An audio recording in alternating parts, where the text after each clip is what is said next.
প্রধানমন্ত্রী ও অর্থনৈতিক উপদেষ্টাকে সোজাসুজি প্রশ্ন স্বর্ণালী সরকারের। রাজ্যের শিল্পের দৈন্যদশা নিয়ে বিস্ফোরক সঞ্জীব সান্যাল। বাম আমলকে দায়ী করলেন প্রধানমন্ত্রী অর্থনৈতিক উপদেষ্টা। জ্যোতি বসুর আমলে বন্ধ কারখানা আর ফিরে আসেনি, বাংলা অনেকটাই পিছিয়ে গেছে। শিক্ষিতরা বাংলা ছেড়ে অন্যত্র চলে যাচ্ছেন। বাংলার শিল্প পরিবেশ নিয়ে বিস্ফোরক সঞ্জীব সান্যাল। প্রধানমন্ত্রী নরেন্দ্র মোদী ও অর্থনৈতিক উপদেষ্টা সঞ্জীব সান্যাল তিনি একের পর এক বিস্ফোরক মন্তব্য করলেন এ বাংলার শিল্পের দৈন্যদশা নিয়ে।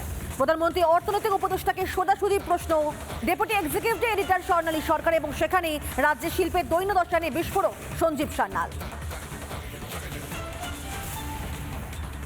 বাবু, যে প্রজন্মটা তৈরি হয়েছে, যারা হয়তো এখানকার কলকাতার একদম বেস্ট ইউনিভার্সিটি থেকে পড়াশোনা করে বেরোচ্ছে, তারা তো নিজেরাই এখানে আর থাকছে না। পরবর্তীকালে তারা পরিযায়ী হয়ে যাচ্ছে, তারা প্রবাসে চলে যাচ্ছে, হয় বিদেশে, না হয় তারা অন্যান্য রাজ্যে, এই ব্যাঙ্গালোর, দিল্লি, মুম্বাই, তারা সেখানে চলে যাচ্ছে। আমরা বলি যে আমাদের এই রাজ্যটা মূলত কলকাতা, যদি বলি আমরা, কলকাতা আসলে একটা বৃদ্ধাবাস হয়ে গেছে। শুধু বাবা মা, মানে বয়স্ক বাবা মায়েরা সেখানে রয়েছেন, সন্তানরা সবাই বাইরে চলে গেছেন এবং কেউ ফিরতেও চাইছেন না।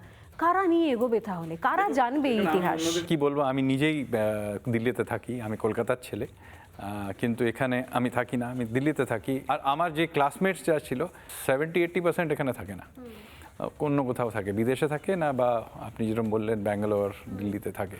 তো এটার কারণ কি? কারণ হচ্ছে কি, 1977-এর পরে এখানে যে অর্থনীতি যার অবস্থা হয়েছিল, জ্যোতিবাবুর আমলে তো অনেক কলকারখানা বন্ধ করে দেওয়া হয়েছিল, সেটা তো আপনি জানেন। তারপরে কিন্তু আমরা কোনোভাবে ওটাকে ফিরিয়ে আনতে পারিনি। আর তার কারণে এখানে কলকারখানা, হ্যাঁ জানি কি এখন নিউ টাউনে কিছু নতুন কল সেন্টার আর এসব বানানো হয়েছে, কিন্তু যে অত হাজার হাজার কলকারখানা বন্ধ করে দেওয়া হয়েছিল তার তুলনায় কিছুই না। তো সে কারণে কি হয়েছে, আমরা অনেকখানি পিছিয়ে গেছি। আর স্বাভাবিক কি, লোকেরা মানে ছেলেমেয়েরা চায় কি, যারা যদি ইউনিভার্সিটিতে গেছে, পড়াশোনা করেছে, ওরা চায় কি ভালো ক্যারিয়ার হবে, তো ওরা বেরিয়ে যাচ্ছে এখান থেকে। ট্যালেন্ট তাই জন্যে বেরিয়ে যাচ্ছে। আর যদি ট্যালেন্ট এখান থেকে চলে যায়, তাহলে মানে একটা ভিশাস সাইকেল, বিজনেসের আসারও যে একটা অ্যাট্রাকশন ছিল, সেটাও ধীরে ধীরে কম হতে যাবে। তাই জন্যে খুবই দরকার কি, কলকাতার অর্থনীতি, অর্থ ব্যবস্থাকে ওপরে এখন ভালো করে একটা মানে একটা ডিবেট করার দরকার।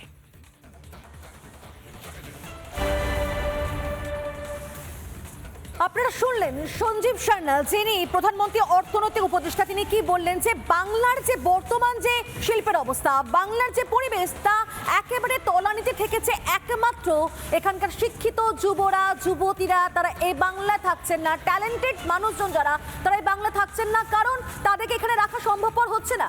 যেটা বাম আমল থেকে শুরু হয়েছিল, বর্তমান রাজ্য সরকারও কিন্তু কোনো দিশা দেখাতে পারেনি। শিক্ষিত যুব সমাজকে এখানে আটকে রাখার জন্য কোনো চিন্তা ভাবনাই করেনি, কোন নতুন প্রকল্প, কোনো কর্মসূচি, কোনো কিছুই তারা আনতে পারেনি, এবং তার জন্য তাদেরকে রাখা সম্ভবপর হচ্ছে না। এই বাংলায় তারা থাকছেন না। এত এত ট্যালেন্টেড পিপল, তারা চলে যাচ্ছেন বাইরে, এবং সেখানে গিয়ে তারা তাদের ভবিষ্যৎ গড়ছেন। কিন্তু বাংলার দৈন্যদশা মিটছে না, এই রাজ্যের দৈন্যদশা মিটছে না, এই রাজ্যের শিল্পের দৈন্যদশা মিটছে না, শুধুমাত্র এখানকার রাজ্য সরকারে তাদের এই মনোভাবের জন্য।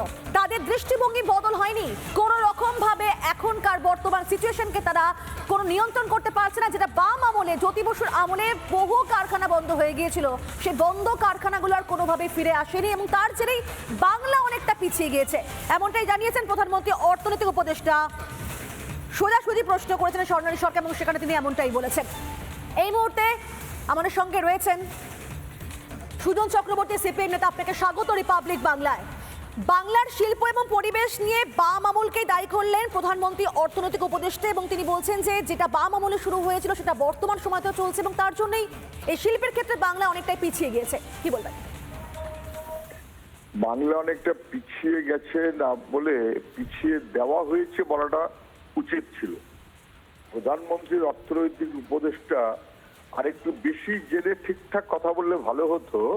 যে পিছিয়ে গেছে বিশেষ করে স্বাধীনতার পর পরিকল্পনা কমিশন এবং কেন্দ্রীয় সরকার যে বড়ভাবে চলেছে, তাতে বাংলার শিল্পের 12টা বাজিয়ে দেওয়া হয়েছে। বরং আবার শিল্প ফিরে আসতে শুরু করলো 90-এর দশকে। এটাও না বুঝবার মতো কোনো কারণ আছে বলে মনে হয় না। ফলে স্বাভাবিক কারণেই যেভাবে এগোচ্ছিল তারপরে আবার বিশেষ করে 90-এর দশকের পর থেকে সেইটাকে যে ধ্বংস করা হলো পরিকল্পিতভাবে, এবং তাতে যে পশ্চিমবাংলায় তৃণমূলের সঙ্গে দিল্লির বিজেপি তারাও সমান তালে যুক্ত ছিল, এইটা নিশ্চয় ওরা জানা আছে।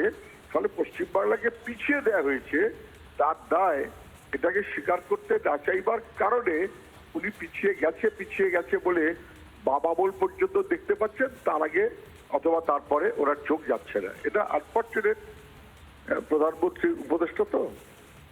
যদি সমস্ত কারখানা বন্ধ হয়ে গিয়েছিল সেগুলো খোলা হয়নি, খোলা যায়নি, বা বর্তমান রাজ্য সরকারও কোনো রকম চিন্তা ভাবনা নেয়নি, তাহলে আপনি বলুন যে শিক্ষিত যুব সমাজ যারা রয়েছে, যুবক যুবতীরা, তারা অন্য রাজ্যে কেন যাচ্ছে? একটু ধরে থাকো। আমি আবার বলছি, আপনি যদি আপনার ন্যারেটিভ ভুল, সেই ন্যারেটিভ যদি সঙ্গে নিয়ে আসেন, ধ্বংসের পথে পশ্চিমবঙ্গ বলে বইটা কোনদিন পড়ে দেখেছেন?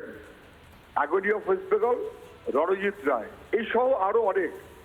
সংখ্যা তত্ত্ব দেখেছেন কখনো? দেখলে বুঝবেন যে পশ্চিমবাংলা গোটা ভারতবর্ষের শিল্পে সবচাইতে এগিয়ে ছিল স্বাধীনতার পর। সেই পশ্চিমবাংলাটা তলানিতে নেমেছে 70-এর দশকের গোড়াতেই। আপনি 74-এর অঙ্কগুলো দেখুন, 75-এর অঙ্কগুলো দেখুন, 76 সালের অঙ্কগুলো দেখুন, বুঝবেন।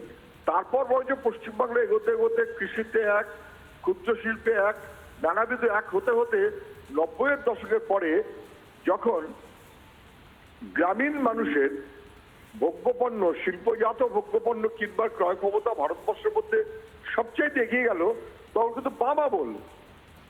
এবং সেটা আরো যখন এগোচ্ছে, তখন ওই সেগুন নন্দীগ্রাম বলে তো কথা না, কেমিক্যাল হাব, অটো হাব, পশ্চিমবাংলার বাকি এগোবার যে ব্যবস্থা, পরিকাঠামো, এগুলোতে দিল্লিওয়ালারা যেমন পাশে থাকলো না, তেমন পশ্চিমবাংলার বিরোধী দল হিসেবে তৃণমূল এবং মমতা ব্যানার্জি, তার সঙ্গে কিন্তু বিজেপি নেতারাই ছিলেন। রাজনাথ সিং সহ ছবিগুলো বোধহয় সবার মনে থাকবে। ফলে যখন আমরা বলবো, উচিত ঠিকঠাক কথা বলা, না হলে আমরা ভুল ন্যারেশন দেব।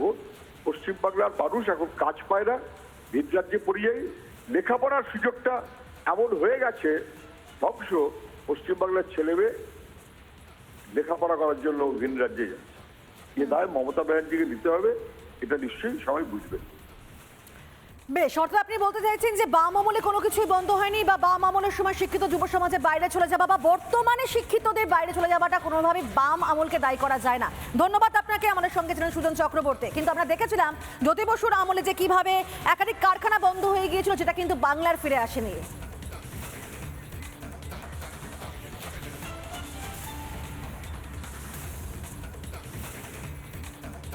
নানা ধরনের কন্টেন্ট দেখার জন্য লাইক করুন, শেয়ার করুন আমাদের ফেসবুক পেজ, সাবস্ক্রাইব করুন আমাদের ইউটিউব চ্যানেল। পাশাপাশি অন্যান্য ব্রেকিং নিউজের জন্য অবশ্যই চোখ রাখুন রিপাবলিক বাংলায়।